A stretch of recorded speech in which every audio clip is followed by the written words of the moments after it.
Hi everyone, welcome to the Faculty of Arts Welcome Day session. If you are a student entering the Faculty of Arts this fall, you're in the right place. We are now going to begin the webinar. My name is Amber Osterman. I do communications for the faculty, and I'm going to get this session started for us today. I want to make everyone aware that this session is being recorded and it will be posted to our web pages following the session. Before we begin, I'd like to acknowledge that although we are together today virtually, the U of M campuses are located on the original lands of the Anishinaabe, Cree, Oji-Cree, Dakota, and Dene peoples, and on the homeland of the Métis Nation.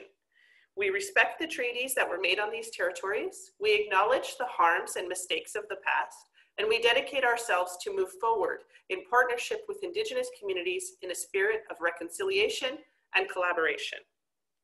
I will now pass the microphone over to Efwa and Amy, two of our art student ambassadors who will be your hosts for today's session. Welcome everyone. We're so happy that you're here. My name is Erfo Pokarjiman, and I'd just like to say that you've made the right choice in choosing the Faculty of Arts, and it's finally going to get started. Today, we're going to be giving you some basic reminders for first-year students, and we'll also take you through what the faculty offers to students.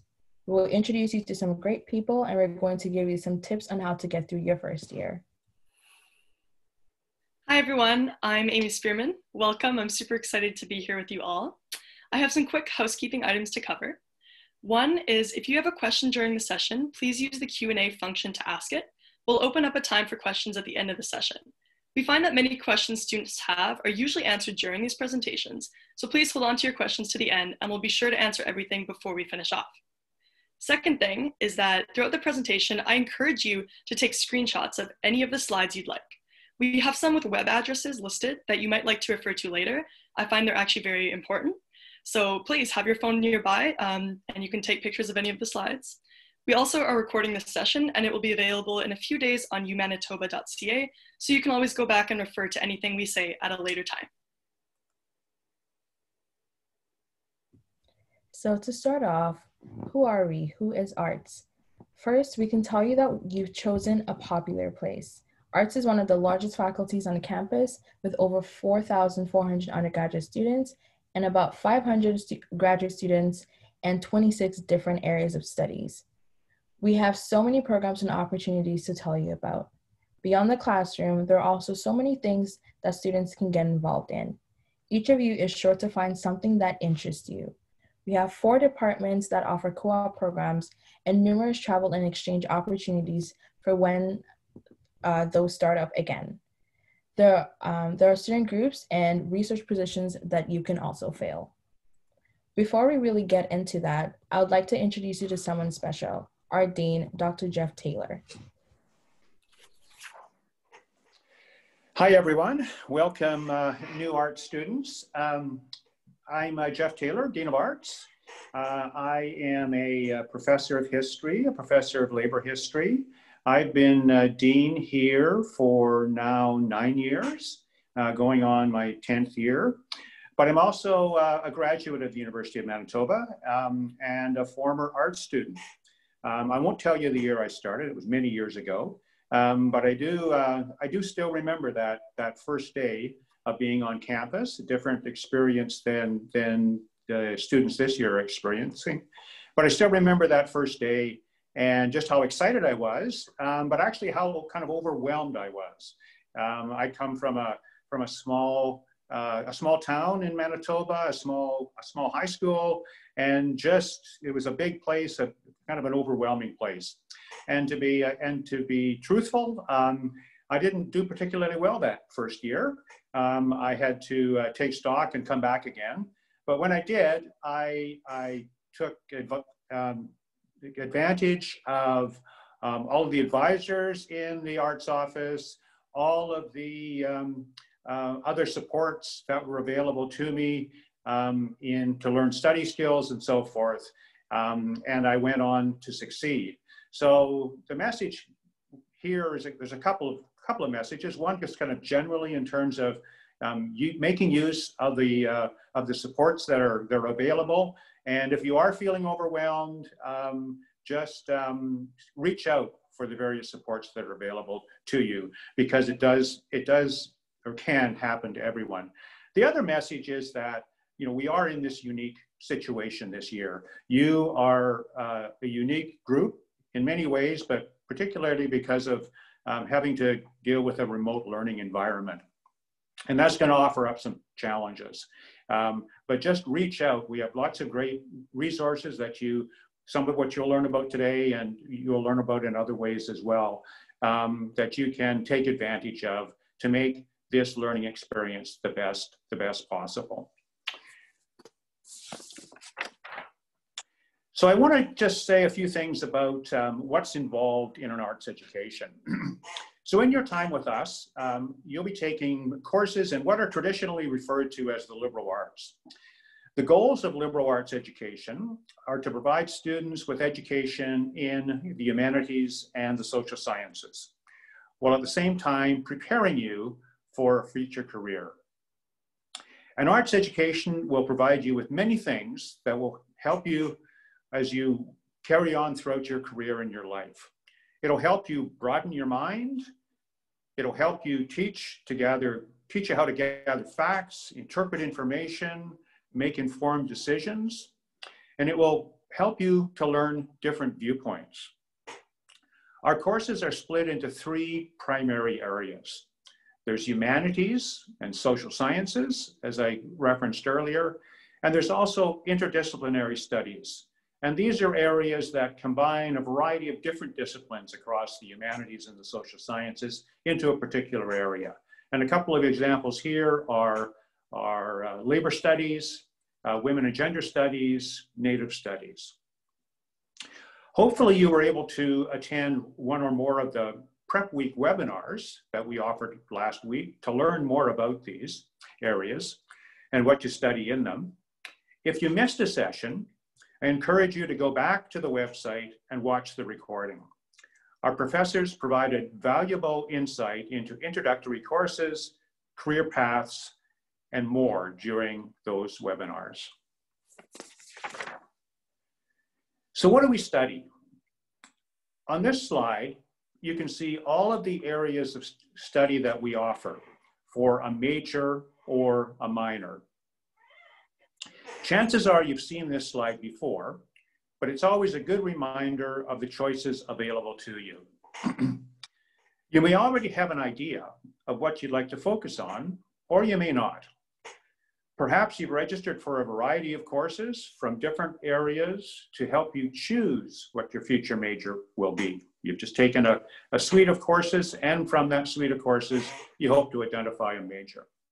And that's okay too. Many students decide what to major in after their first year of study. You also know that your classes this year will be a bit different than what you had originally planned for. Your fellow students are going to share with you today some tips on how to successfully navigate your way through your first year of the Faculty of Arts.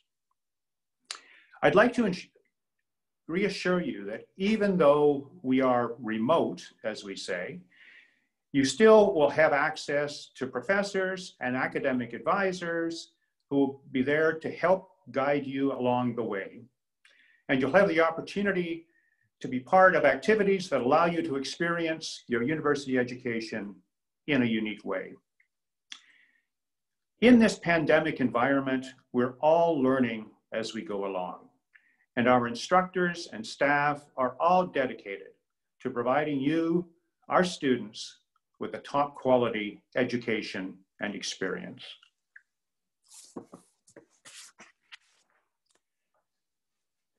Well, at the end of your time with us, when you earn your arts degree, you'll be equipped to pursue a wide variety of exciting and challenging careers in today's changing environment. Arts degree holders are in demand. Here we show you just a handful of occupations that may fit you and that you could do with an arts degree and some related work experience. Or you may find you'd like to continue your studies Many students start with arts and use what they learn as a base for a specialized degree such as law or education, or they may go on to a master's degree or a PhD. And indeed, that's what I did to become a university professor. And all of the people who will be teaching you at university have done normally a PhD, sometimes only a master's degree. Throughout Welcome Day today, you'll hear from many students who will share their experiences and stories with you.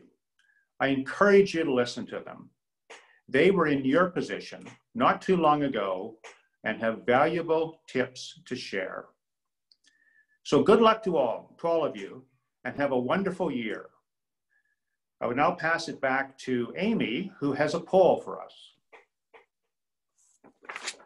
Thank you very much, Dean Taylor, for joining us today, for sharing your wisdom and experiences. And yes, like you said, we're going to do a poll now. So we'd like to hear from you students who are here with us today. Have you chosen a major yet? Do you know what area you'd like to pursue? Please answer the question on your screen and we'll take a look at all the results.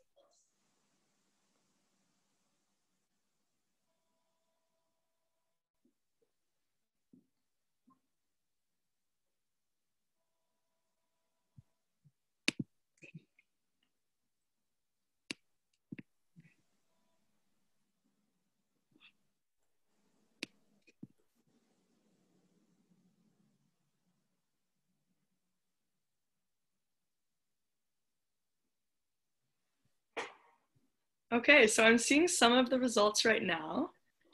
It's pretty cool. We got psychology in the lead with about 30%. It's very cool. Coming in last, we have Native Studies, but I can assure you I've taken some of my best courses from Native Studies, so that's pretty cool. And some of us aren't sure yet, but that's actually pretty great because in arts, you're going to be able to take a lot of different courses that are going to give you a great idea of what you're passionate about. So I think that's pretty cool. Thank you all for answering. Okay, so now I'm going to pass the mic to Efwa, who will tell us a bit more about the Arts Student Body Council, which is our student governance body who represents you, all art students. So Efwa, you can take it away. Thank you, Amy. Not only am I an arts ambassador, I'm also this year's Arts Student Body Council president. And I'd like to tell you a bit about myself, ASBC, and what we do for the Faculty of Arts, or the art students. So I started off coming into the university very nervous, just like all of you are feeling right now, and very unsure of what path I wanted to take. But one thing was for sure, I definitely wanted to get involved. However, I didn't know how to start. And just like you, I remember walking into my welcome session and having the president at that time deliver his remarks. And I remember just thinking, yes, that's it. That is what I want to do. I want to be of the Arts Student Body Council because I heard of the many opportunities and many avenues that I could get involved. So I started off being a part of the participatory budgeting committee. I sat on there as a student at large. And then going into my second year, I decided to run for elections.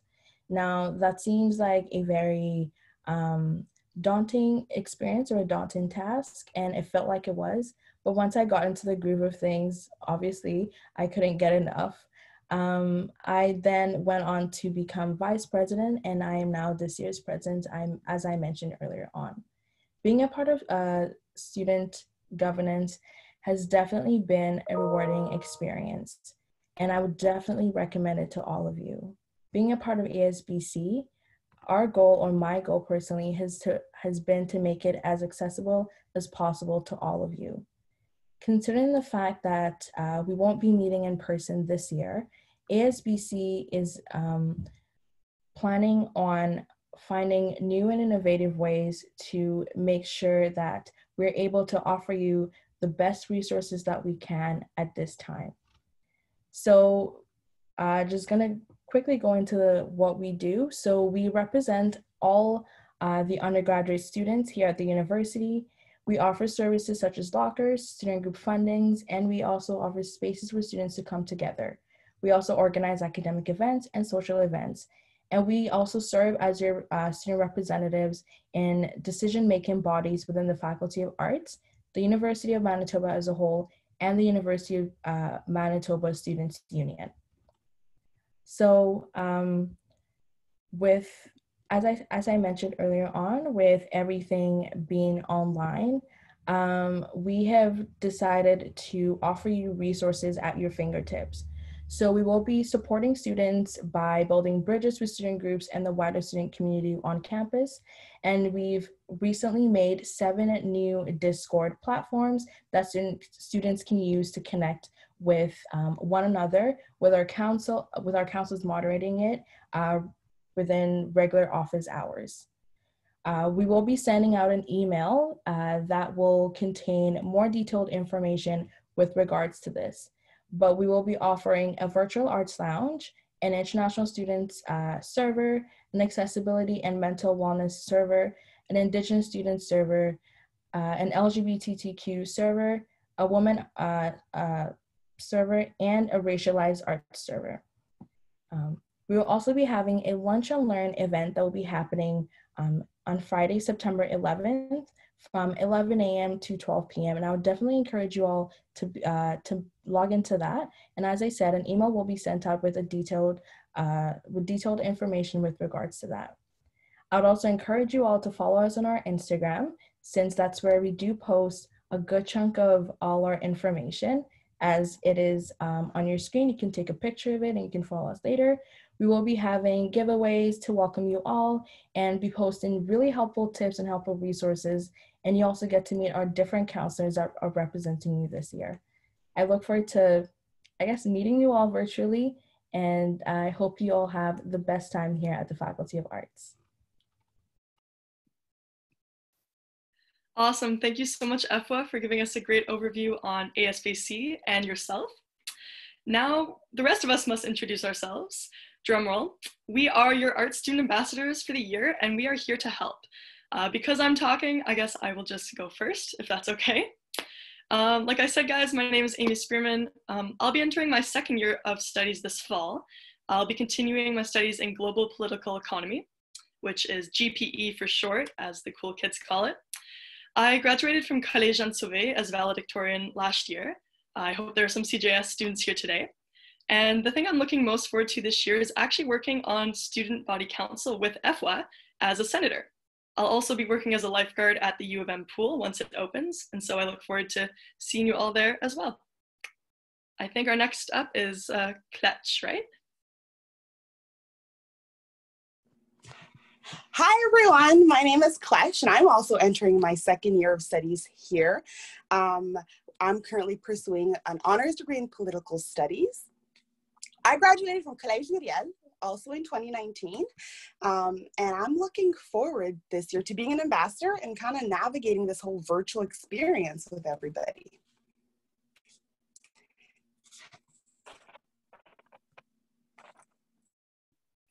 Hey everyone, thanks for coming. My name is Lara and I'm one of the arts ambassadors as well, as you can probably tell. I'm a 3rd year student pursuing an advanced degree with a double major in linguistics and English. And I'm actually an international student and I was born and raised in Kyiv, Ukraine. And the thing I'm most looking forward to is my online classes. I know that the platform is a little bit different. It's a new experience for all of us, but I know it's going to be a very fun and exciting year.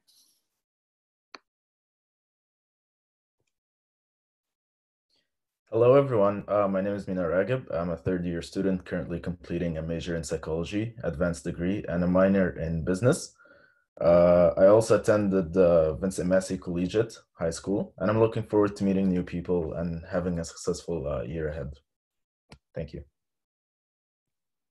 Hi everyone, I'm Divjot Garwal. I'm going to my 4th year of studies at the university.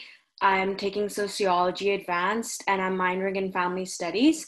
I went to Fort Richmond Collegiate, so I hope there's a few people from there. And also I've lived in 3 different countries, so I've gotten to experience many cultures, which I love. I love to explore new things. Yeah. And hi, it's me again.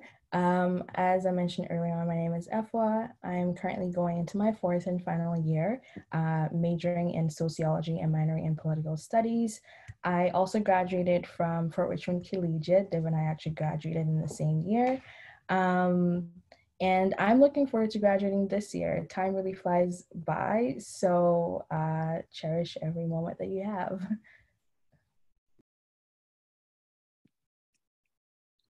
So as you can see, folks, we're from all over. So now we'd like to take a moment to learn a little bit more about where you're all from. Since we're not on campus this year, we want to know where you'll be studying from. So answer the poll now and we'll take a look at the results.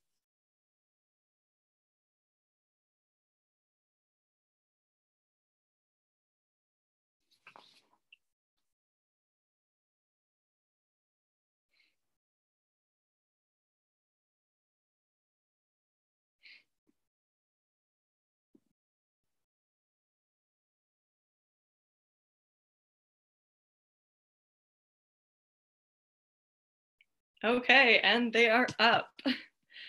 Wow, so we got over 70% in Winnipeg. Cool, yeah, very nice. A good 16% that are in Manitoba, but outside.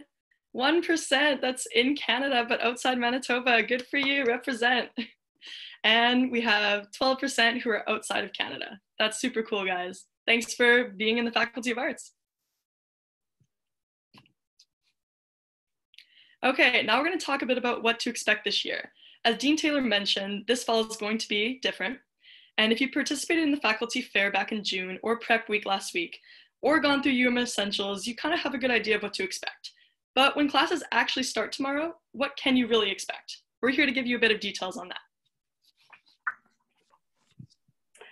Okay, guys, it's reality check time. So what does that mean, right? So one thing you can definitely, that we can guarantee you is that you're not in high school anymore, okay? So what does that mean? That means you're 100% in control of your time. So there's no one monitoring you to send updates to your parents. There's no one checking if you're going to class. Your time management is completely up to you. And time management goes a long way in university. I can definitely guarantee you that. I definitely had some like last minute papers. And let me tell you, that grade was not great, okay? So time management is super, super, super important. So you need to plan out your time, okay? Plan out your classes in advance. If you have a date, plan that out. If you're hanging out with friends, plan that out. Plan your degree. The beautiful thing is we have so many resources here on campus ready to help you with all that, but it's up to you to initiate those conversations. I know for me, like one of the biggest stark reality is a deadline is a deadline, okay? There's no extensions, no changes, just hand in your stuff on time. And in order to do that, you need to plan your time. So it goes back to time management. So today, we've already shown you the programs that we have here to study.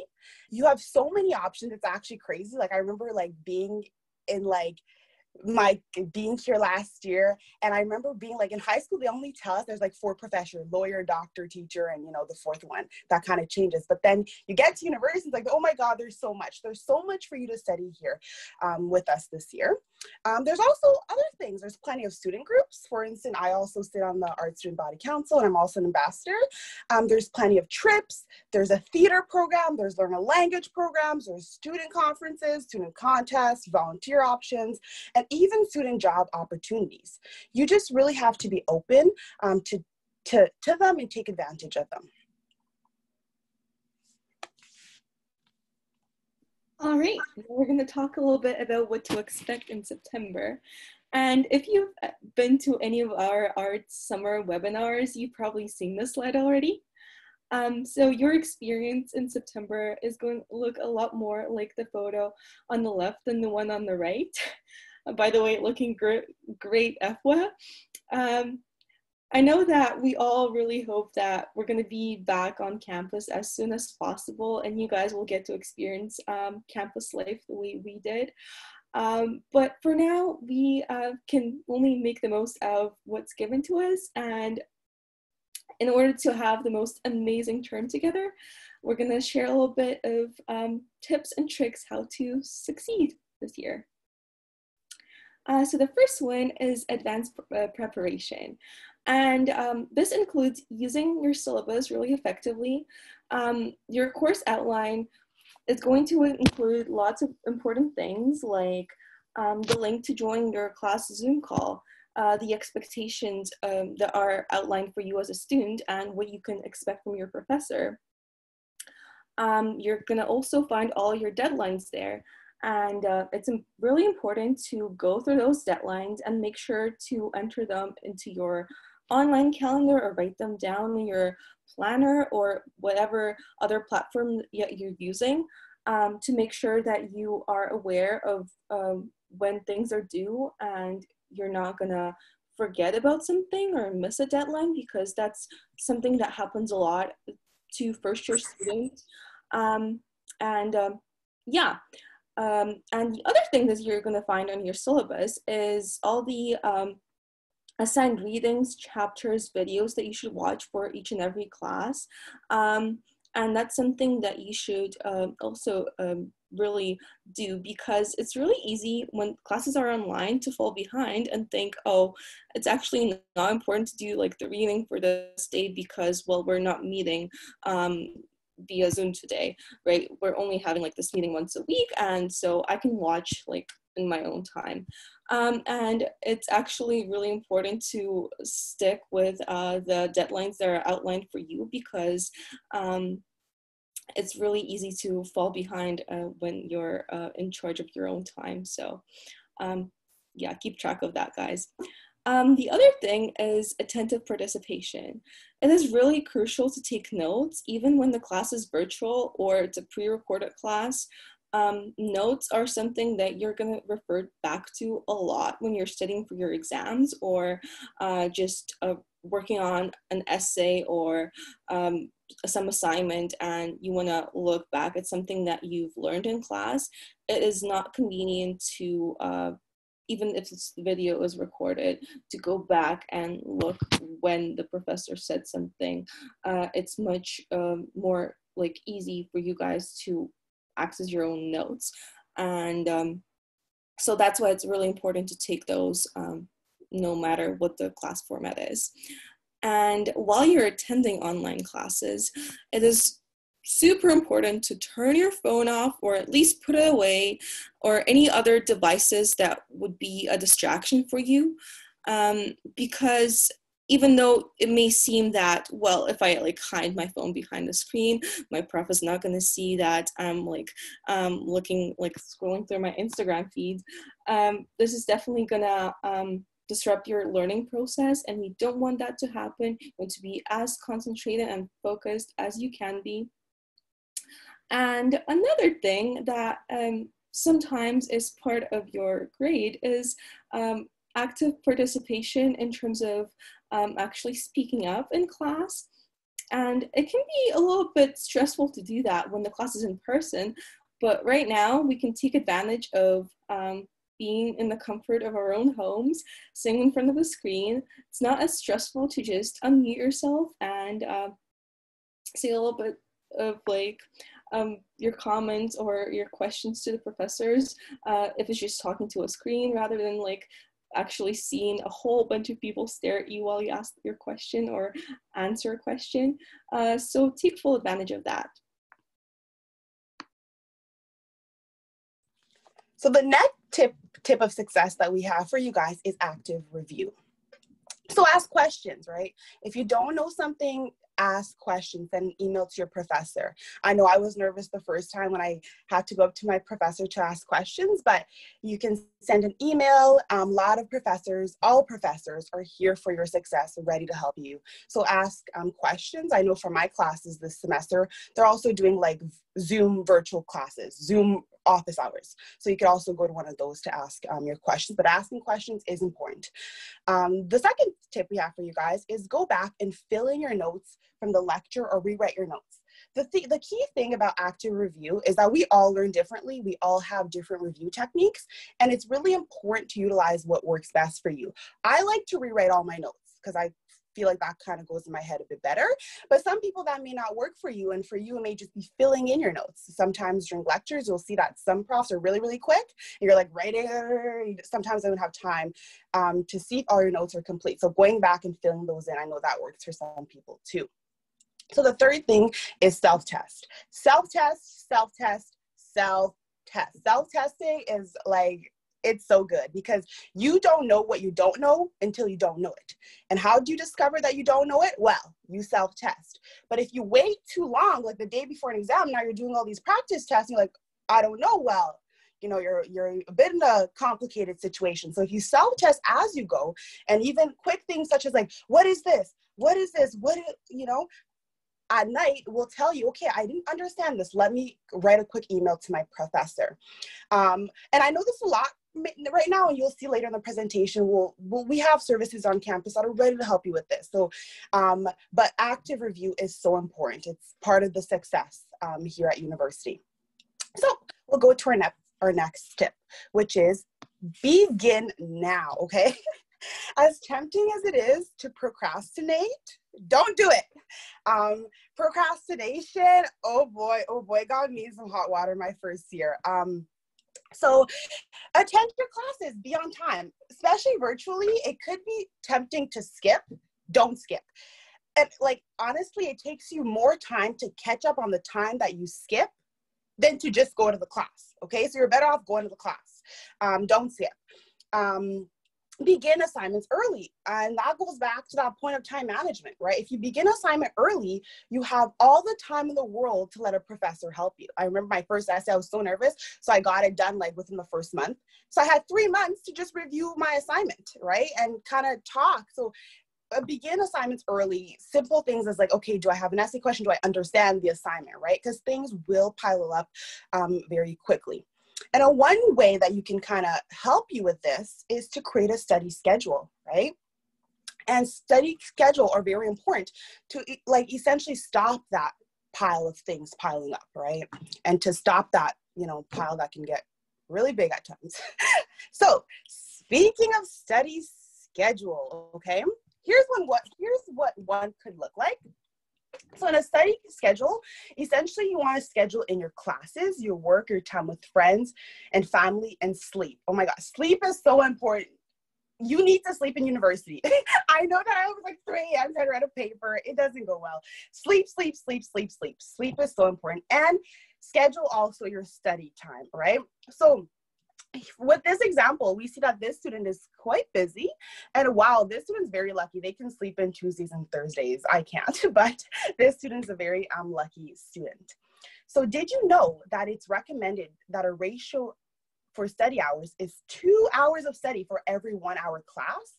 Yeah, that's a lot. And I remember like my first time hearing that, my mouth just dropped, but it's possible. Like it seems like it's impossible right now, but it's totally possible. And a study schedule will help you schedule in that time, right? So build a study schedule that works for you. We're all different. We all live different lives, but it's important to accommodate the study schedule to your own needs. And hopefully in that study schedule, your number one priority is attending classes and studying. So if you'd like someone to walk you through this, I know that my first year I definitely needed a bit of help with this. Next Tuesday, the Academic Learning Center is hosting a workshop on how to do it. The link is being posted now in the chat. So feel free to check that out. Get yourself a study schedule, and we cannot wait to see your success at university here with us.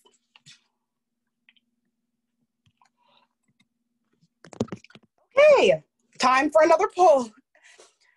So what do you do on your break time? Let's see. So what activities will you incorporate into your schedule to take breaks for studying? Please answer the question on your screen now, and we'll take a look at the results together.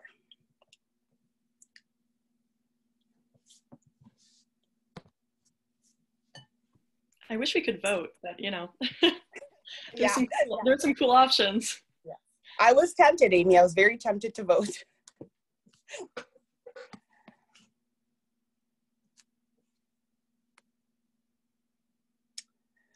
Let's see.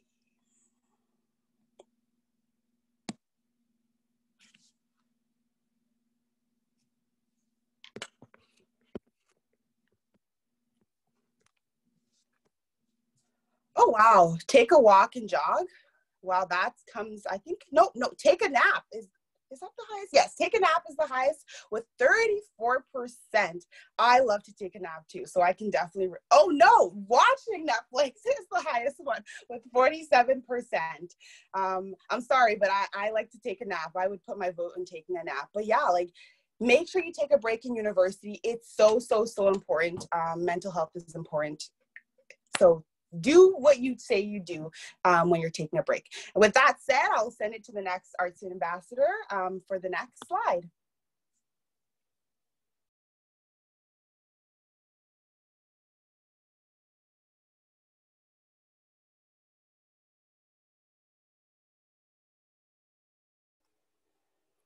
Zlata, it's back to you.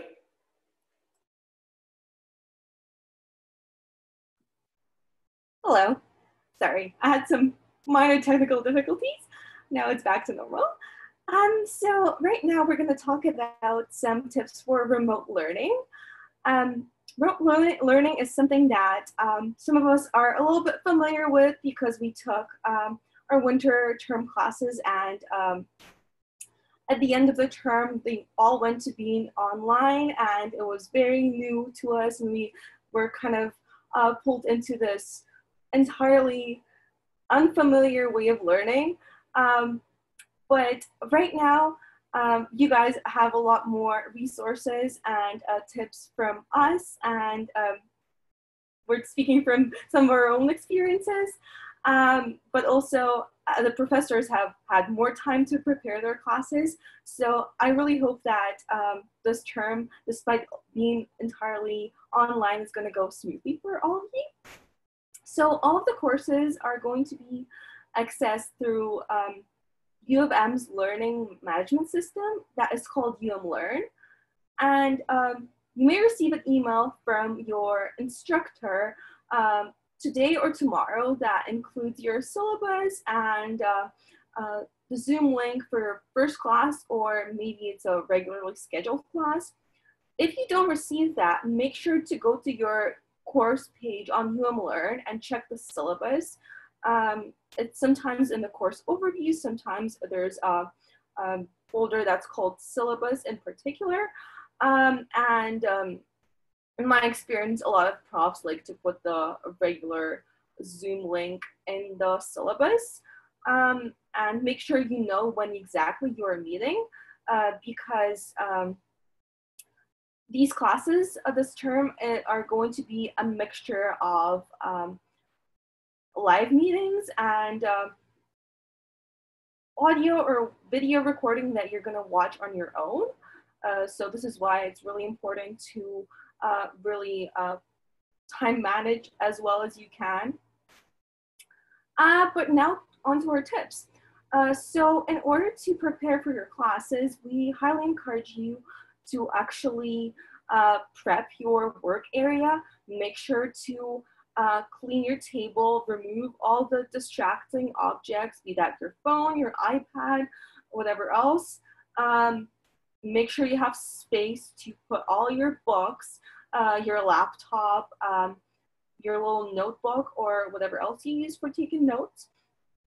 And make sure that you feel as comfortable as possible in that space, but also don't get too comfortable so you fall asleep.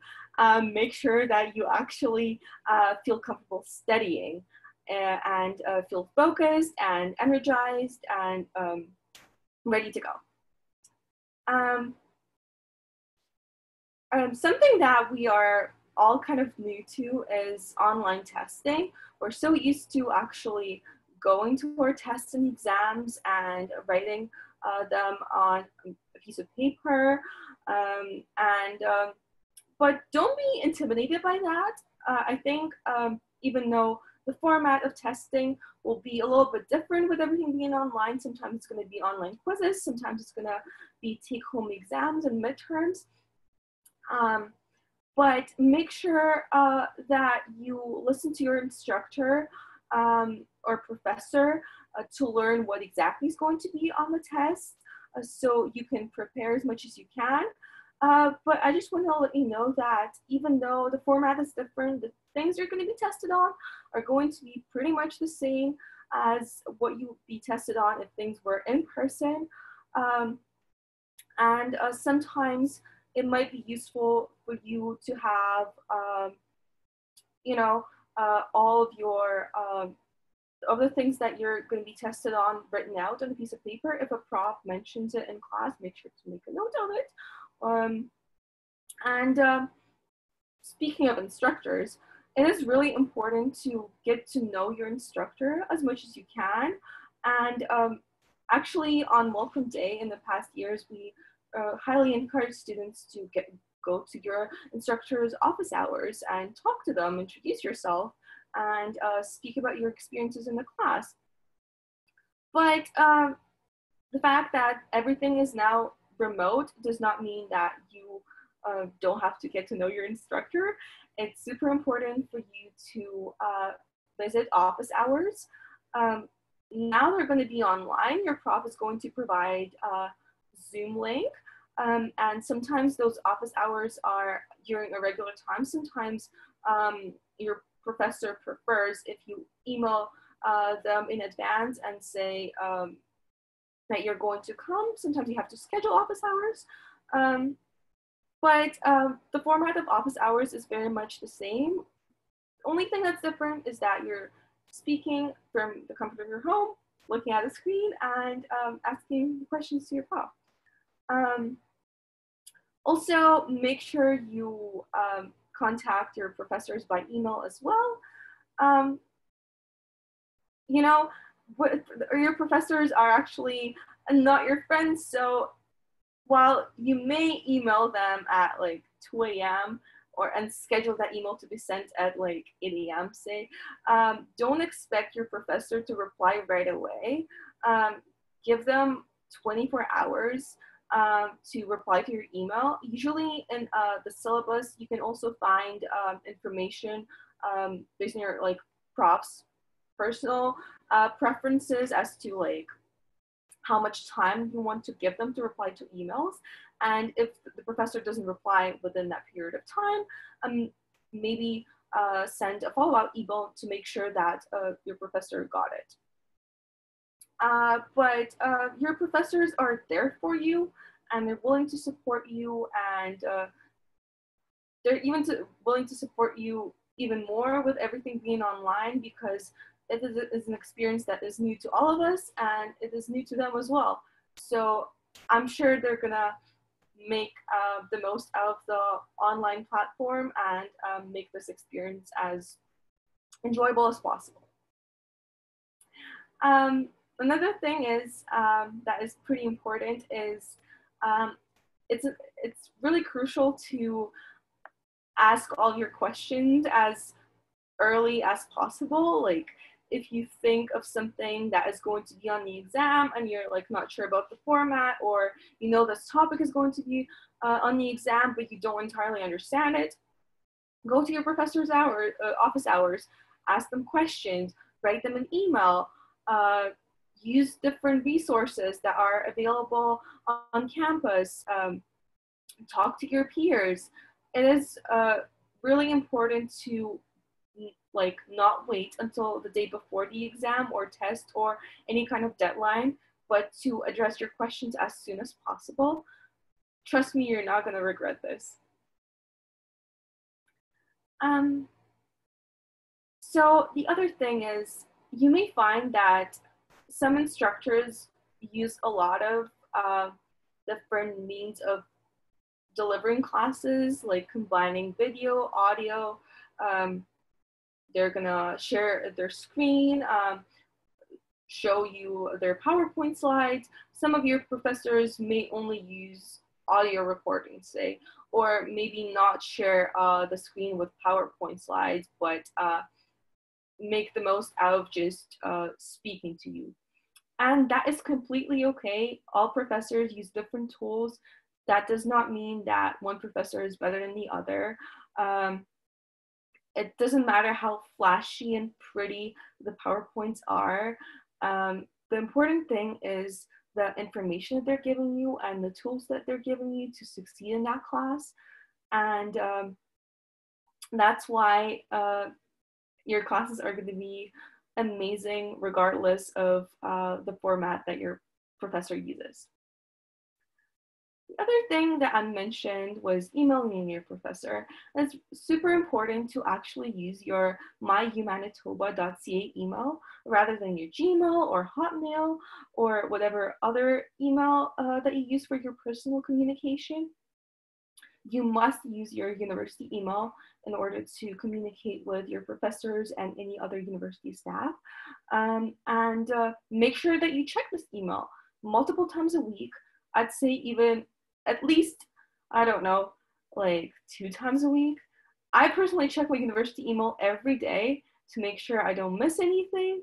And I also have the Outlook app installed on my phone, so I get a notification whenever I get an email, because sometimes I'm out with friends, or I'm not at home and I don't have access to my computer.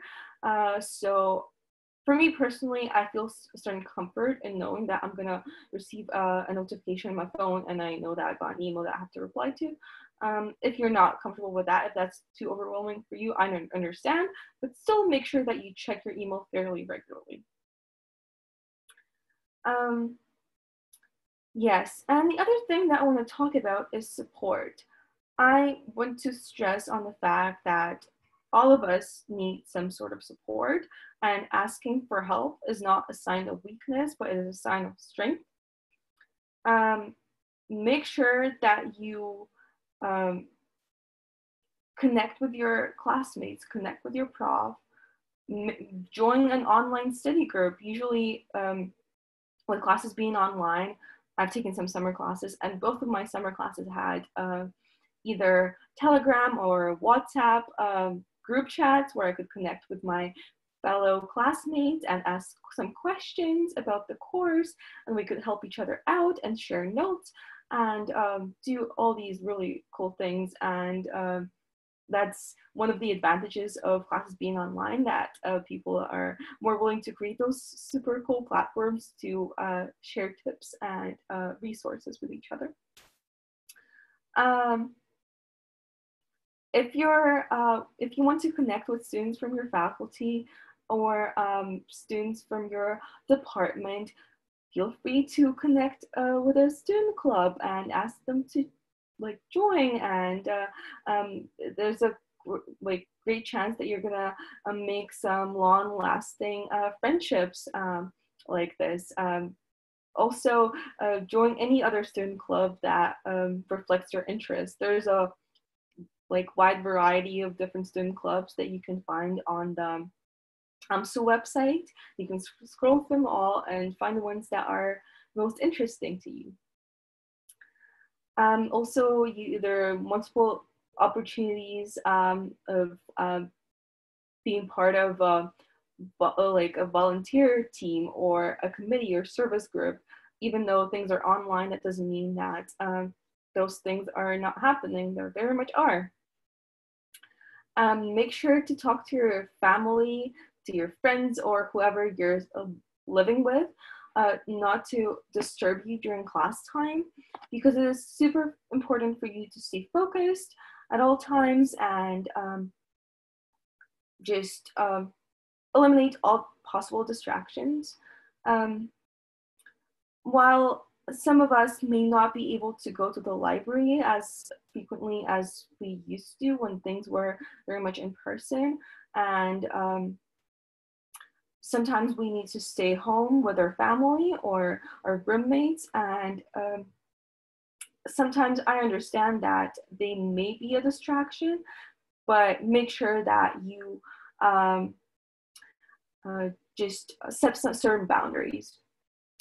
And the other thing that I want to say that there are multiple resources on campus. There's the Active Limit Center that is basically the gym that you can go to exercise. There's the Academic Learning Center that has all kinds of workshops that can help you get through your studies. And also check the link in the group chat. It has the link to the Academic Learning Center. The U of M also offers all kinds of services, counseling, spiritual, health and mental health services, which are really important. We're also putting a link there in the chat to find those resources. And just know that there's so many people who are wanting to help you. They're there for you.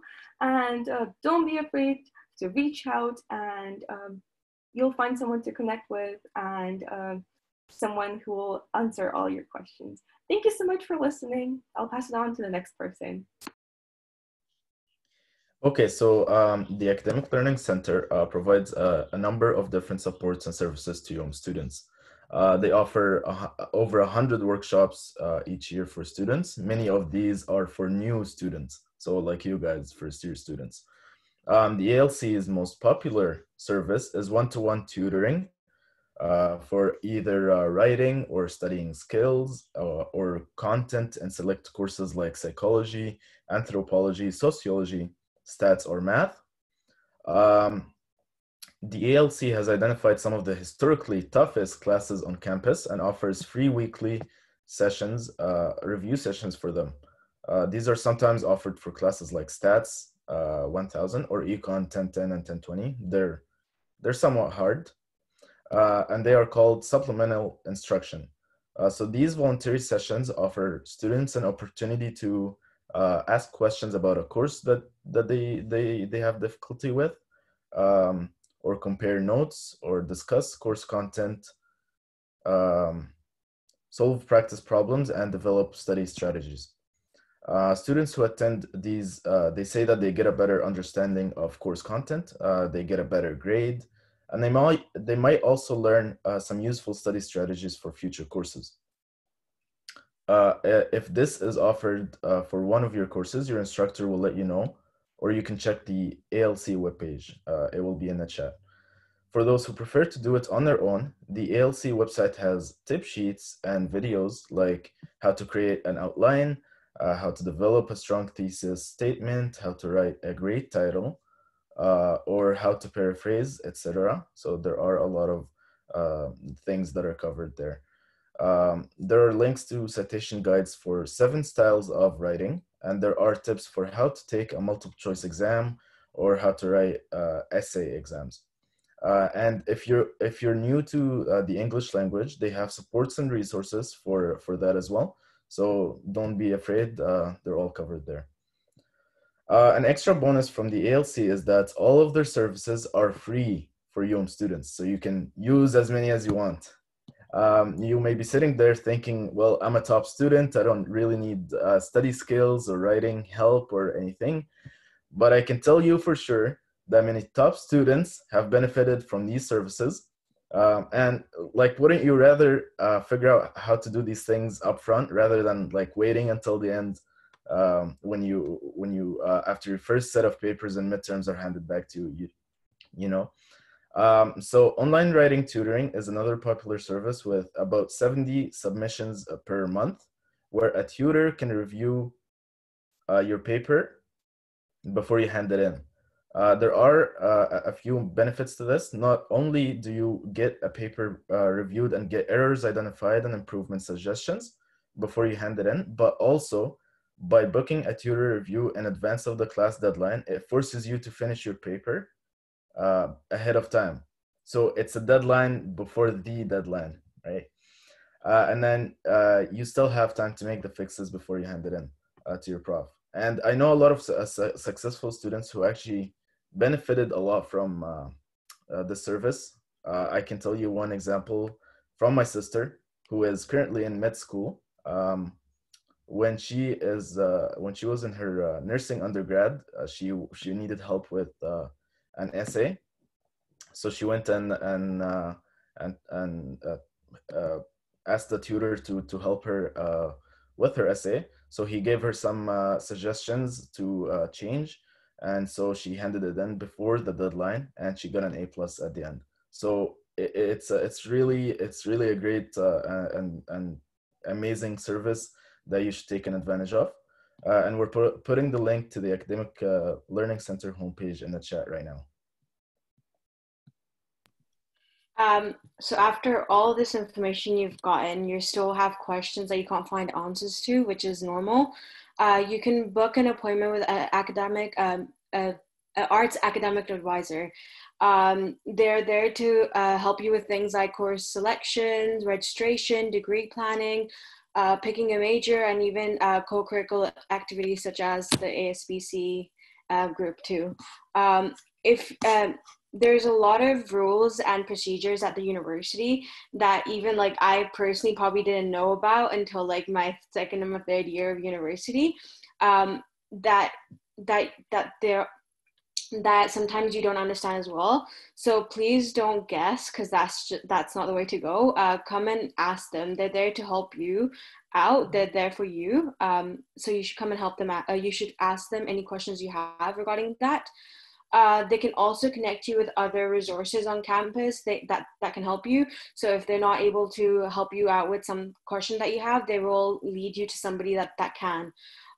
So personally, I've used academic advisor, I think all my 3 years that I've been on university, even like this year too. I think they're the most helpful thing ever, because I know my first year when I wasn't sure what courses I had to take or if I was taking the right courses for my degree, they were able to go over my courses I was registered with and tell me if I was taking the right courses or that these courses don't count towards my degree, and they were just able to help me. They were able to guide me through my degree, I guess. And also, it is very important to go to them. I think I know a few people, even like few of my friends, even they didn't go to them until like the last year of uni, which is not good. I think it's very important for you to go to them every year, at least once a year. I tend to go to them like every like beginning of the school year and also like next semester too, just to make sure I'm on the right track still. With school being online this semester, they are available to you, but they're available over the email address that's on the PowerPoint slide. So you can email them and they'll get back to you depending on how their numbers are going. I know they're usually very busy at this time of year. So they'll get back to you and you can just go through all the information, any questions you have. So yeah, as I said, during fall term, they'll be available to you by email to assist you with program and degree planning questions that you have. So please email them directly with any questions you have and they'll answer that back to you. And if they think it's important for you to have a phone call with them, I think they're able to do something like that too. Advising is also voluntary, so they're not going to come up to you and ask you if you want advising over your degree. You have to go to them and you have to stay on top of your degree throughout your degree. So you have to go up to them and ask them any questions you have, if you're on the right path, if you've gotten all your required courses or even transitioning so into your like declaring a major, your minors. They're there to help you out. They're there for you, and if you have any questions, please make sure that you reach out to them. Okay guys, now for my absolutely favorite slide. I'm going to be very candid. Your classes are very important, but learning experiences and opportunities outside the classrooms are equally extraordinary opportunities and can be the highlight of your university career. I actually participated in the experiential education portion. In my first year, I applied for the program to travel to Ecuador for a week, and I had absolutely the time of my life. So pretty much I just want to share with you guys that you do not have to wait until your third and fourth year to participate in these things. You can do them in your first year. So don't be afraid to apply for things, to get out there and to try some new things. We have lots of opportunities outside the classroom, such as travel exchange, field studies, experiential education, co-op, and undergraduate research. I would absolutely take a picture of this slide because you can look it up later, and there's some really cool programs out there. So you don't have to wait, you can do it now.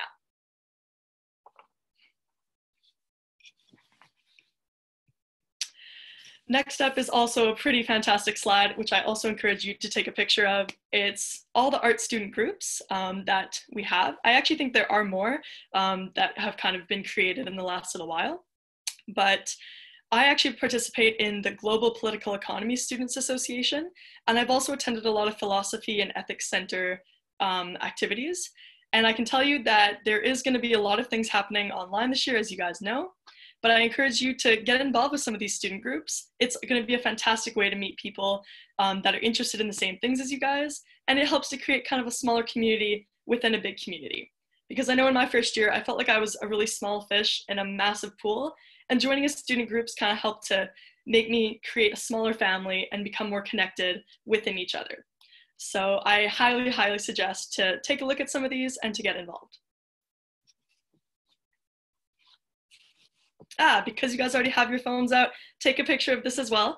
FWA kind of shared at the beginning of the presentation that this Friday, September 11th at noon, there'll be a Zoom meeting where essentially all the student groups on the previous page, or a lot of them, are going to have reps on this Zoom meeting, and we'll get to tell you a little bit about what their student group does. So if you're interested in joining something and creating a small family, I'd for sure check out this group chat or this Zoom meeting tomorrow. I'll definitely be there because I'm also interested in joining a student group this year. So I hope to see you guys all there. Now for another wonderful portion. It's time for us to kind of share with you some of our valuable wisdom from our first year. So the question is, if I could go back in time, put myself in your seat, and visit myself on my first day of school, what's the most important piece of advice that I would tell you guys? And so my most important piece of advice I would tell you all is to check your emails regularly. I mean, check them, I would say twice a day, 3 times a day. Honestly, check your emails. And once you guys start checking your emails, you'll see that every week there's an email called Student Weekly. And Student Weekly is essentially an email that has a whole bunch of really cool information about different events going on campus, or I guess online this year. And it gives just a great overview of a whole bunch of things going on in the university community. So check out the Student Weekly emails regularly, and it's a great way to stay involved in U of M news. That's my advice to you all. An advice that I would give my first year self would be to manage my time properly. I know it's been covered in previous slides, but this is very important. Because I remember in my first year, I used to spend a lot of time on my phone, and I definitely missed out on a lot of stuff. So I'm sure that many of you will be tempted to do that as well, but keep that in mind. If you want to use your phone, use it at the end. Make sure you get everything done in the morning, study everything, and then at the end of the day, just use your phone. So that's an advice from me.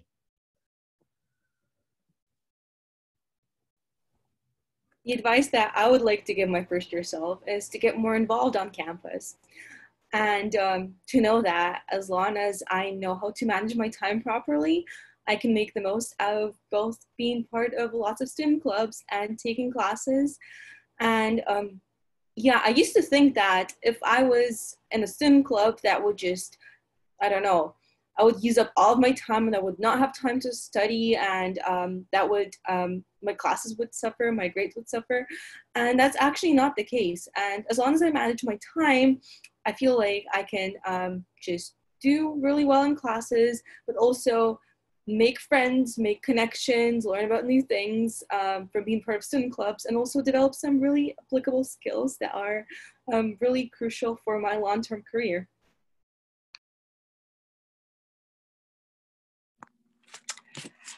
So the advice that I would give my first year self is to take care of my mental health and take a break. So university is a time of growth, change, and challenges, especially in your first year, you know, let alone during a pandemic. There's lots of stuff happening.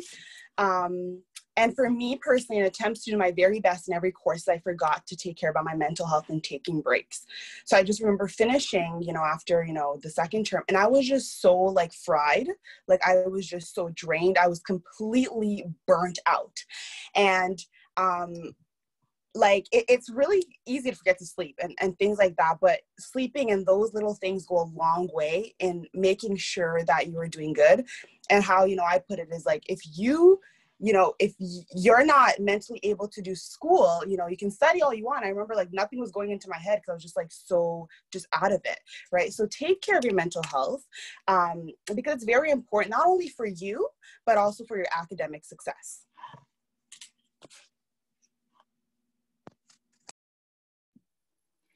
The advice I would give my first year self on my first day would be to make sure I'm reaching out to my professors. I think we tend to be scared to reach out to our professors and like talk to them, ask them any questions you have.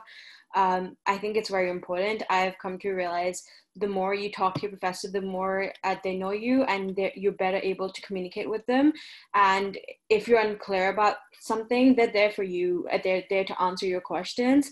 It will make your life so much easier rather than struggling to find answers from each other, which is also a great way, like asking your classmates, but also just reach out to your professor. It will make your life so much easier. Okay, so one advice that I would give to my first year self is that getting your degree is not a race with anyone. You have to take it at your own pace. I came in saying to myself, I'm going to do this degree in 4 years. I'm going to take the LSAT in my second. I'm going to do this, and that. And then along the way, I had some challenges and I had a change of heart. I did a complete 180 in the middle of my degree and changed my major and my minor because there are just so many endless opportunities. And I actually opened up my mind and opened myself up to experience all these amazing opportunities that the faculty was offering me. So right now it is definitely good to have some sort of plan, structure going in, but if things do not go as planned according to your plan, it is absolutely okay. It is not the end of the world. You're going to be fine. Okay. So now it's time for some important reminders. So the Faculty of Arts web pages are where you'll go to find more information about specific departments and programs and their contact info as well. So when you're ready to contact an arts academic advisor, but you can't remember the email to use, it'll be on that page. Or if you're ready to look into applying for a travel study or a co-op program, or you want to see what scholarships are available, you would go to that page. So you would really want to take a picture of this slide. This has all the social media handles on it. So you're also going to want to follow us on all our social media to start getting to know your faculty. You can follow us now, as I said, or you can take a screenshot of this slide and go back to it later.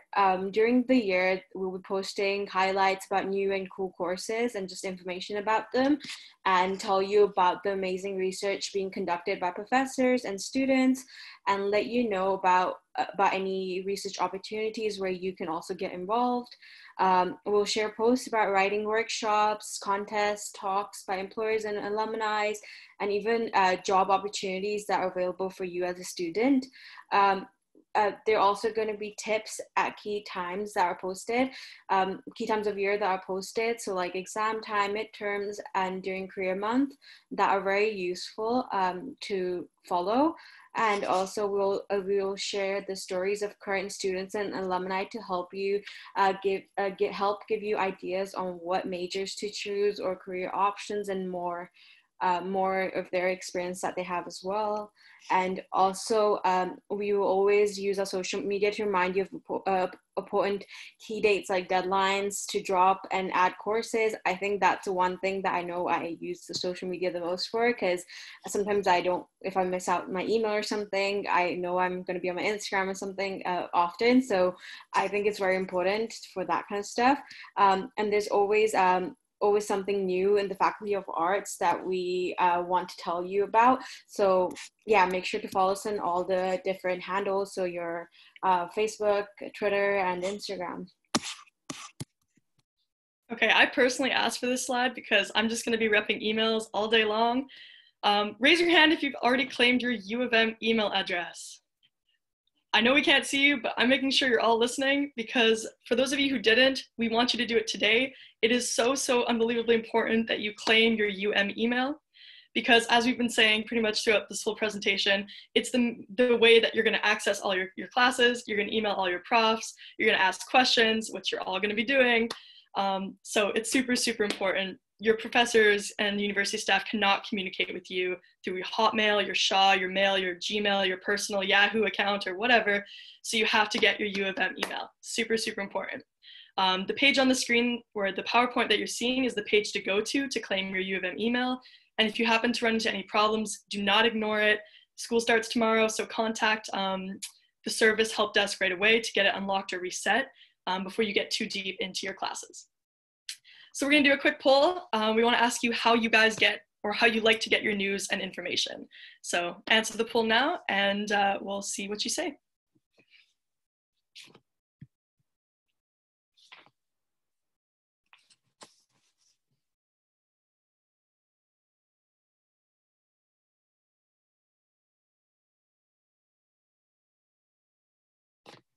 I don't know about our other ambassadors, but I'm constantly on the Instagram for, you know, I think that's yes, yeah, Div. It's pretty great.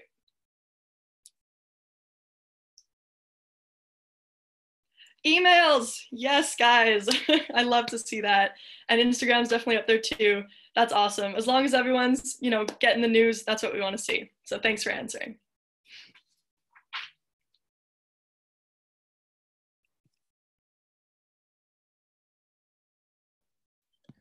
Okay, so UM Commons is UM's new online hub for all things first year. You'll find information on how to get your student ID card online, links to the Academic Learning Center and tutors, career services, libraries, and the students, communities, and clubs page. Or maybe you're looking to meet other Indigenous students or LGBTQ plus students, or you'd like to know more about supports for international students. There are many. UM Commons is the place you can start. You'll also find lists of academic clubs, health and wellness clubs, social justice and community service clubs, sports and recreation and networking clubs. And besides the arts groups we already showed you, there are well over 100 clubs listed on this page, and they keep adding more. As a first-year student, UM Commons was built just for you, and we greatly encourage you to take some time and check out this page. A link to the UM Commons page is being added to the chat right now. Okay, so here at the University of Manitoba, we want to build a safe and inclusive campus community where students, professors, and staff are treated with respect, can feel safe from the threat of violence, and will be supported if they need it. Much of this has to do with the way we conduct ourselves and treat each other. There's a series of 5 online modules on sexual violence accessible from the Welcome Day webpage, covering topics such as a discussion of consent and power dynamics, busting common myths about sexual violence, and introducing all of UM Manitoba's sexual violence supports, including UM Sexual Violence including the UM Sexual Violence Resource Center, which is open for services by phone and email during the campus closure. So please work with us to make our university safe and inclusive for all. So the end goal, we all want to be like this picture. We all want to get to this point, right? We all want to cross that stage. So we've come to the end of our session, but you're just starting on an exciting journey. This is what we want the end to look like, as I said, in 3, 4, or maybe even 5 years from now. Once again, we'd like to welcome you to the Faculty of Arts. Make the most of your time here, and we hope you love it here as much as we do. We will now open it up for some questions. Thanks, EFWA and ambassadors. So I'm going to ask the folks that are, all the students watching and listening, if you can please use the Q&A function. If you have a question, you can type that in there. As questions start to come in, I just want to remind everyone that we're going to be focusing on answering questions around today's session topic. If questions you have pertain outside of today's topic, we recommend you search umanitoba.ca. The website's always a good place to start when you have general questions. You can use the search function on the website or the Ask You Manitoba button where you can type in your question and then you get an electronic response back. For example, there are dedicated offices to things like the Registrar's Office, the International Center, Student Life, and the First Year Center that can answer questions directly related to those areas. So I'm going to check the Q&A now and we'll see what kind of questions that we have coming in. One question that came in is, and I'll handle this one, is the camera optional in class? So that's going to depend on your actual professor or instructor. They'll be giving you those instructions in the first couple of classes, and they'll let you know how they would like you to participate. Part of that might be is when there might be times when the camera is allowed to be off, as long as you're there, and sometimes when they require it to be on. In particular, if there is a portion where there's participation and they're looking for folks to jump in and participate. So that will depend on each individual instructor. Okay, so there's that one. Another one, again, it's a general one. How do you pay your tuition? So that one, guys, correct me if I'm wrong, but you're doing that, the tuition information is in Aurora, and you're going to be checking that, and there's instructions on the different ways that you can pay your tuition in Aurora. You can also search that up on umanitoba.ca, and it'll talk about all the different options that they have available right now, because a lot of times we would have lineups at the tuition office on campus, but of course, because we're not there right now, I know that they've been looking at other ways to be able to accommodate that. How do we access the link to the student group Lunch and Learn? Ethel, where are you going to be posting that, that Zoom link? Yeah, so actually we're hoping to send out an email before Friday. We'll also be posting it on our Instagram. So if you click our, or if you search up our name on Instagram, you can follow us and we'll be posting it there. We should have a link tree set up where we have all our links there, and we'll be probably making a specific post to it with all the meeting ID info included. Wonderful. Thank you so much. And as everyone's mentioned, we'd encourage you to do that, because normally what we have is their student groups will table in the hallways at the start of each term to help introduce themselves to all the students. And again, because we're not walking through the halls right now, meeting everybody online is a really good alternative. This question says, what if you don't have a Twitter, Instagram, or Facebook that you check regularly? Is it worth creating one simply for the U of M? Or will you receive all the same information through email? So I would recommend that you do, because not all the same email goes through, not all the same information goes through your email as does through Instagram or social media. There's a lot more fun stuff that happens through social media than through email. But I'm going to open it up. Amy's making a lot of arm movements and faces, so I'm going to give you the opportunity to answer that from a student perspective. Amy? Yeah, thank you. Just really quickly, that's a fantastic question, especially this year. In past years, I would say maybe you could get by without it, but especially this year, definitely get an Instagram, Twitter, or Facebook, and follow, yes, as many different student groups as you can. Even if you actually aren't participating, I would say go follow them, because you might find something like one day that you really think is interesting and others maybe not so much, but like, yes, follow as many different things as you can. Spam them. Go for it, guys. Just do it. Excellent. Thanks, Amy. We have a question here of, when do we have to pick out a major and minor by if we're doing a 3-year degree? Is it bad I haven't picked it yet? Ethel, I'm going to let you answer that one. No, it's not bad that you haven't picked it yet, but maybe you can give us some information on your experience. Yeah, before I do that, I'm just going to quickly add on to Amy's point. Oh, okay. Sometimes in the email, it might seem like, oh my gosh, this is like so much information coming at me. How do I pick out the important bits?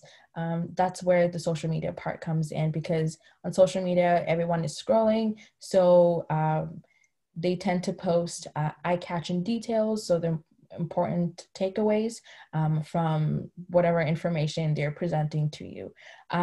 Going on to answer that question, it is absolutely okay. As Div said, Visiting an academic advisor definitely helps. I know that in my first year, I knew that I wanted to do a labor studies major, and I kind of just picked a bunch of random classes, but made sure to pick labor studies courses.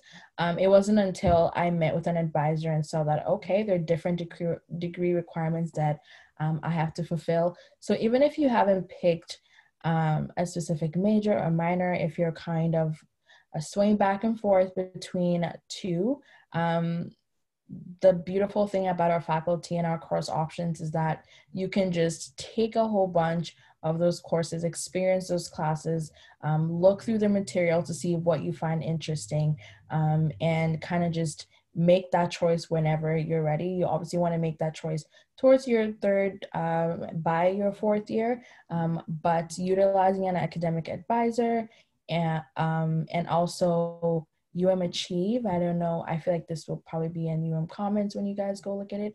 That also really helps kind of give you a visual aid of what path you're taking. But the bottom line is, it is absolutely fine. It's not something you should be too worried about right now. Excellent. Thanks, Efwa. Okay, go ahead, Div. Yep. For me, for my minor, I did not declare them until like last year, last year.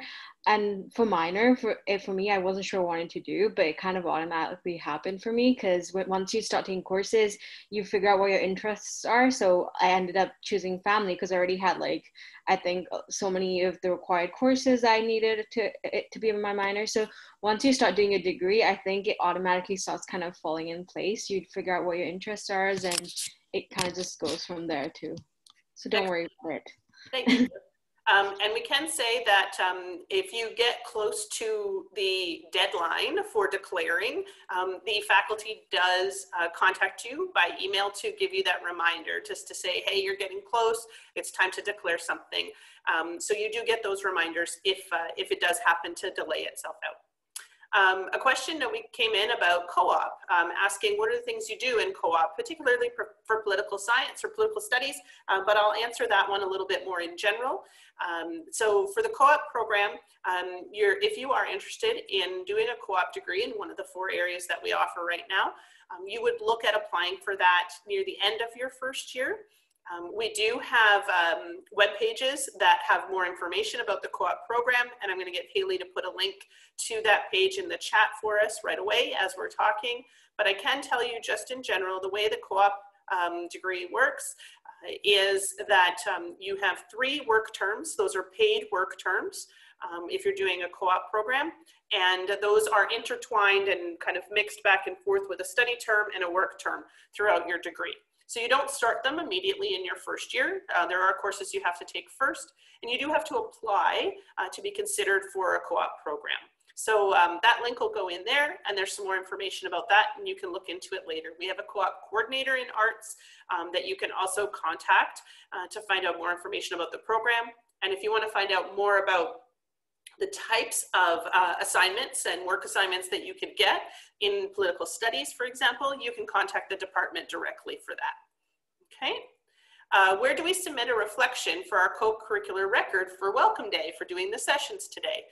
I'm going to recommend to everyone to please go back to the Welcome Day webpage on umanitoba.ca, so the page where you look to see the schedule for today's events and also to register for today's events. And there is information there on how to submit what you've done. Or I think it does also tell you that if you actually registered for the events in advance, it just takes that into account automatically. But check that Welcome Day webpage just to make sure. How do I volunteer in the arts faculty? Well, there's a lot of ways to do that. And I think some of our folks have, our ambassadors have mentioned that to you today. It could be through a student group. It could be as an ambassador in your future, like one of these students that you've met here today. And there are also other ways to do that. So one thing I'm going to say is connect with your student group. And there's a lot of ways to do that as well. Volunteering for the Faculty of Arts in general, if you're interested in that, I would recommend that you watch the social media when we do call outs for that. Also, if you're interested in doing something in particular, our email address is artscom@umanitoba.ca. And again, I'll get Haley to type in that email address into the chat just so that you have the correct spelling of that. And you can contact us in communications that way at any time throughout the year as well. So there's that question. What do I do if my course hasn't scheduled a time for classes? Will it clash with my other courses? Well, that one's going to actually depend if your class is synchronous or asynchronous. Those are two terms that you're going to hear. So if there is a distance education class, that class doesn't actually have a class time. So if your class is categorized as a DE, you don't have a class time, and that is where the professor just guides you through the course, but it's all done on your own. So they may be posting a lecture every couple of days or once a week, but you're watching that and doing everything on your own time, so it doesn't conflict with any other classes. If your class that you've registered for is actually has a class time when you registered for it, and that would be given the way that it was when you registered for it, the way that it was categorized, then it should have a class time. If you're unsure about that particular class, you can always contact and email the professor or instructor that's assigned for it and just find out more information. If you haven't already received an email from your instructor for that class, you will likely, all of you as students will likely be getting a lot of emails, introductory emails from your instructors in the next day or so as classes begin. That will give you a lot more of this information about how to start, the first Zoom, the link for the first class, all of those things. And so be patient because all of that will come as the week progresses. So there's that one.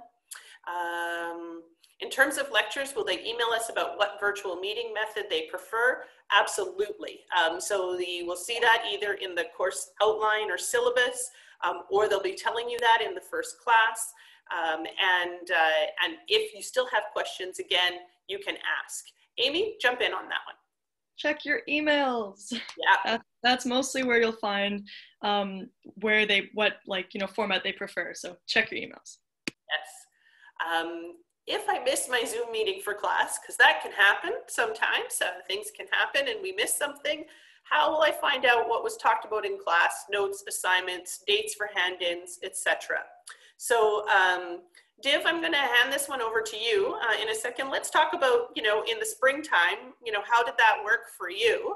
Again, your instructors will be able to tell you some classes, I know will be, even if it's a live class, some instructors will be recording their classes and then reposting them afterwards so you can go back to them, but not all. Some instructors may say, no, I'm only doing my lecture live and that's it, and only supplemental material is, and notes are posted after the fact.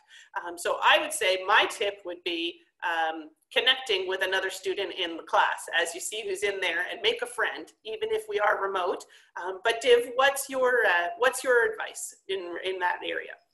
I would say the same. I think because I did take a remote learning class over the spring, and it was, if I did miss a class, I tried to get in touch with somebody in the class so that I can talk to them and ask them if they're able to share the notes with me. But I try to do that beforehand rather than after, because it's just so that the person knows that you need the notes and that kind of stuff.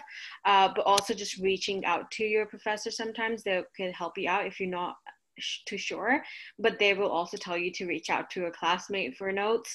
And when it comes to assignment deadlines and deadlines that are usually on your syllabus, so make sure you're reading your syllabus thoroughly, because every information regarding deadlines, any plagiarism stuff that you need to read, you're not sure about, that's all going to be on your syllabus. Usually professors also have the dates next to it. Sometimes they don't, if they're not too sure about how everything's going to be working out, especially with school looking quite different this year. Even the professors are getting used to the new way of teaching. So yeah, as I said, just making new friends, reaching out. That you're going to have on UMLearn, there's a place where you can find your classmates' email address, email address. So just maybe try emailing email a few few of our classmates and ask them if they're able to share your notes. Usually people are pretty good with that. They understand that if they need the notes that you will do the same for them. And I think that's the best method. Excellent, thanks, Div. All the students here, I'm going to ask this question to all of you, and we'll see what everybody says is the best way to do it. So this question is, can phones be used for Zoom classes, or is a laptop necessary or preferred? So what did you guys do in the springtime? How many of you, maybe we can just do it by raising hands, how many of you used your phone, or did you find laptop was better? So let's say we prefer phone, raise your hand now. Oh, look at no hands. We prefer laptop. Yeah, so you can see everybody raised their hand for that one. So they can be used if you have the app on your phone, but most people found that using the laptop or desktop, if you have a webcam on there, is better. And I would say that's probably because just a better connectivity and better, more things available on your screen at the same time. It's just easier to see everything. Everybody's shaking their heads on that one. So there you go. There's a question here about contacting an arts academic advisor. If you've sent an email into an advisor but you haven't received a response yet, that's okay. As was mentioned earlier, because it is the first couple days of the year, they are extremely busy right now. And unfortunately, because they're not in the office and we can't do walk-up type questions, everything is done by email. They are responding to the emails in the order that they are received and as quickly as possible. So please be patient with that. They are trying to also look through on things that are more urgent, like if someone something's been locked or they're not able to get into a class versus general questions right now. So again, please be patient with that. And our recommendation when you are emailing the arts academic advisors is to make sure you have your full name, your student number, and your question as detailed as possible in the email, and your name and student number, or your student number and a kind of a description of your question, a short form of your question right in the subject line even, and that will help them as well to track those emails as best as possible. Okay. There's been a few questions in here about joining the groups, the student groups and associations. Again, I'm going to recommend to everyone, if you can, please attend the Lunch and Learn on Friday to learn more about the student groups, how you can join, meet them, what you can volunteer for, what kinds of activities they offer. That's probably going to be your best bet to find out answers to all of those questions on Friday. And then other than that, if you follow us on Instagram, you will see we share a lot of things related to all of our student groups, and when they post things, we like to share them to help spread the word, and then you'll get to learn about their Instagram handles and accounts so that you can follow them too. So that's probably the best way to be able to do that.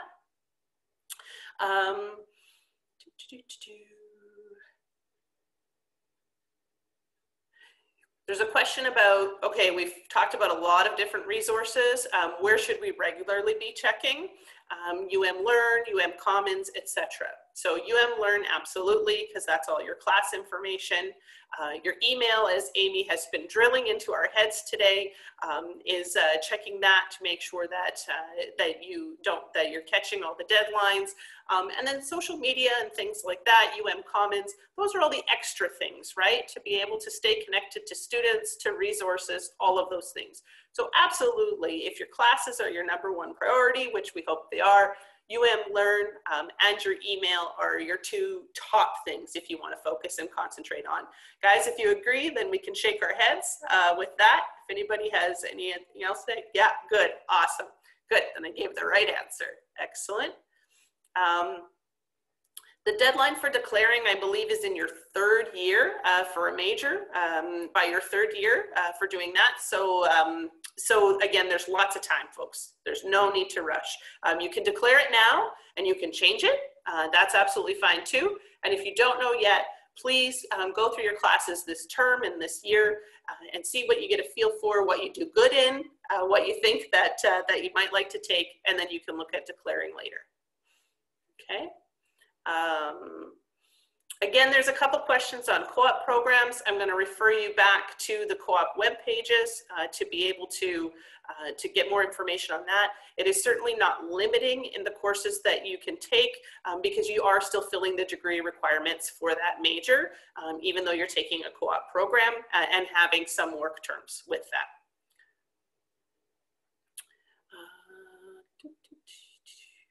Is Microsoft Teams going to be used?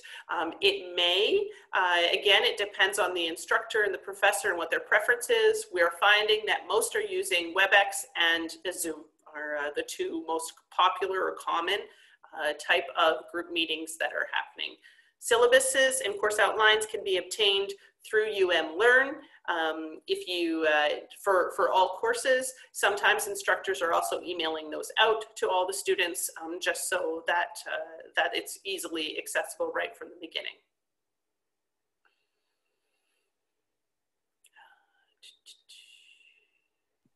Could I answer the question about how do we get our textbooks? Absolutely, thanks Amy. Yeah, so for everyone who's still listening on this call, I'll give you another really good piece of advice. I don't know if you can see my screen or not, but there's something called the University of Manitoba app. So I would highly recommend to get this app and download it, because once you log into the app, you'll actually be able to go to different kind of sections and you can click on your book list and your class list. And so you'll be able to see all the books required for your classes. And then once you get that book list, you're able to go down to the university bookstore, and there's so many people there that you can just show them and they'll go and help you find every book that you need. But this app for me, in my first year, I had no idea how to get my textbooks, and a friend showed me this app and I've referred to it ever since. So I would highly suggest that. Thank you, Amy. Efwa?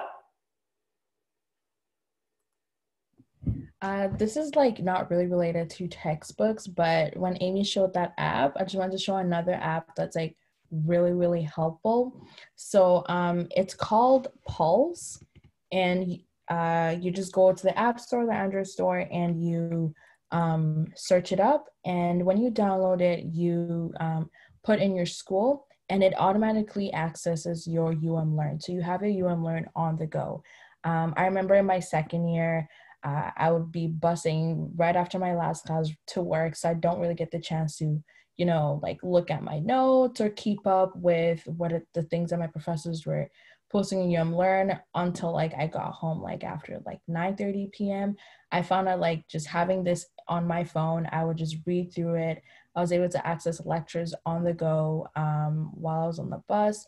And I know that we're going to be home this time around, but maybe like for those who are working in between, like during your work break or something, you can't take your laptop to work with you or something. But I found out that this app was very helpful.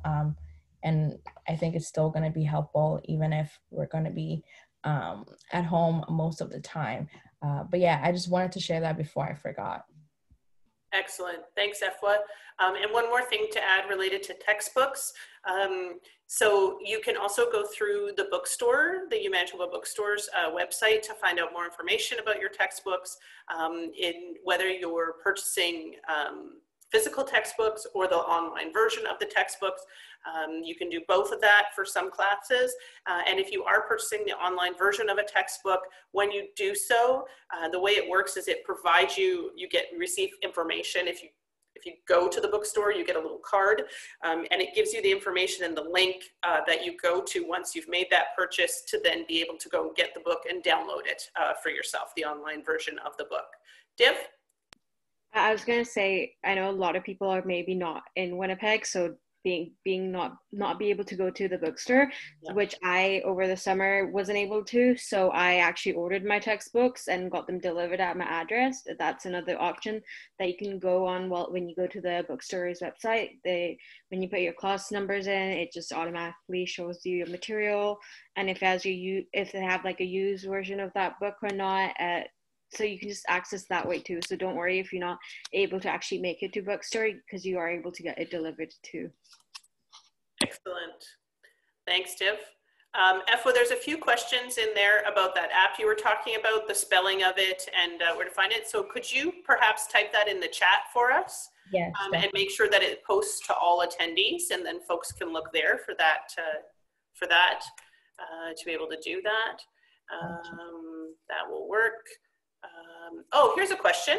Have any of you worked a part-time job during your first year when you were doing your first year of studies? And how many hours did you find ideal, or how did you balance it? So any of you guys work a part-time job during school, and maybe you can talk a little bit about that? Okay, Efwa, you can go first. Okay, yeah. So I got my first job right out of high school. And so that summer, I put in a lot of hours, but once school started, I was still trying to get a feel for, I guess, how much I could take on, because this is absolutely different from high school. And I'd also never had a job before. Sometimes you feel the need to, you want to impress your managers, you always want to be there. But I'm going to say this: prioritize your school above your job. Money, yes, you gotta love money, but sometimes you can't take back the grades that you get. So I reduced it to about 20 hours, and then I slashed it down to about 10 to 15, but I didn't go over 20 hours. And try to take off days, try to book days off where it's okay, I'm going to be dedicating this day specifically to studying, or just taking a break from everything, because it is very much needed. So maybe like a Sunday or a Saturday or sometime in between the week. But yeah, I know, don't go over 20 hours, and also listen to your body. That's the number one thing. And I'm going to sneak this in here, learn how to say no, because I find that that's very, very important. So, yeah. Excellent. Anybody else like to share about working? I'll just go really quickly. Okay. I actually work as a lifeguard on the U of M campus. So it was a good way for me to work and kind of go to school at the same time. But I will say that I was always quite tired after work, and in my classes I noticed that my focus kind of was negatively impacted. So that's just something to definitely take into account, guys. It may potentially, impact how well you can do in school. So work and study is very important, and it's great to learn to balance that. But as Efwa said, your school is your number one priority. Excellent. There's a question here, folks, about, oh, sorry, Div, just 1 second. There's a question about, do you need a student ID to purchase a textbook at the bookstore? So no, everybody's shaking their head no. Okay, good.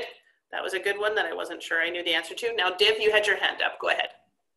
I guess this is not really linked to work, but extracurricular activities too. So I'm part of a few different groups on campus, but also the track team. So it does add up. So making sure that you time manage, and making sure that you're leaving out time for yourself too, where you're going to take break for yourself, where you so that you don't overwork yourself is very important, because I learned to the hard way in my first year.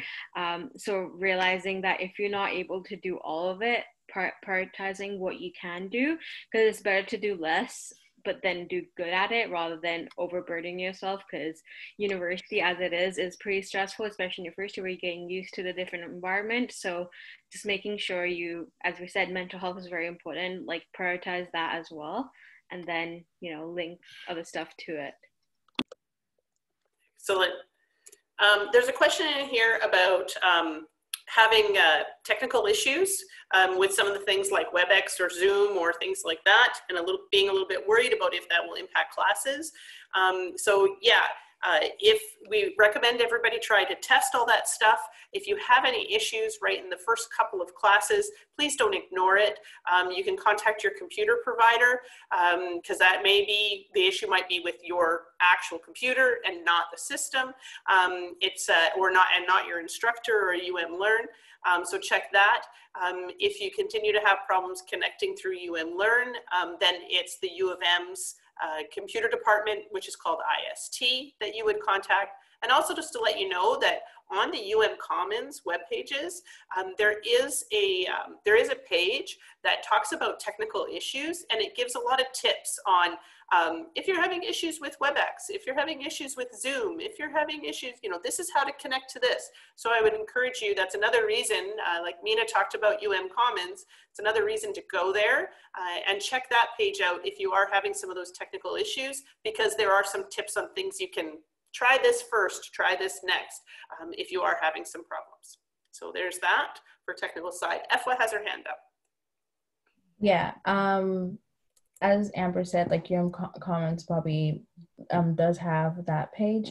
Also, just like a quick tip, I don't know, I guess like for those who don't have a MacBook, they tend to have Chrome installed, but if you have a MacBook, you're better off installing Chrome and using WebEx off of it rather than using Safari.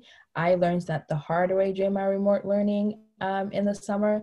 I was absolutely like freaking out because I'm like, why is this taking so long? But with Chrome, you download the latest version. It's very straightforward. Just Google Chrome, download, and you should be good to go. If you have run into any like issues, as Amber said, you can contact ISD, and I think you can also go on the ISD website. They might have some important or like helpful information on how to kind of navigate that path. So yeah, just wanted to share that. Excellent. There's a question here is, if we've already applied for courses, do we still need to contact an academic advisor? If you're good right now, and just get yourself settled, get yourself into your classes, get everything started, and then you'll find that questions will pop up as the term goes on.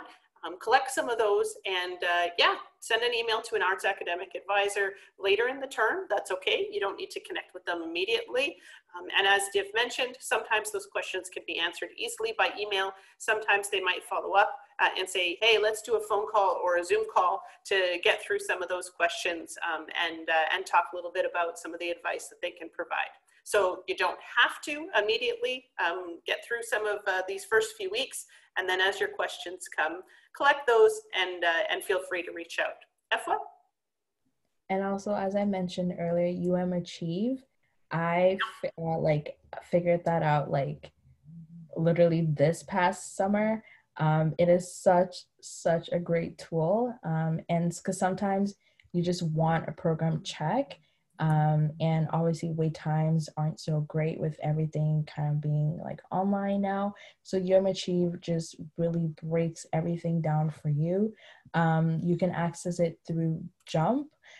So you can just type Jump University of Manitoba, and when you log in, it's pretty straightforward from then on. But Achieve just breaks everything down for you, and shows you what boxes you've checked, what you have left to go, the credits, the different requirements. I highly recommend it. Okay, excellent.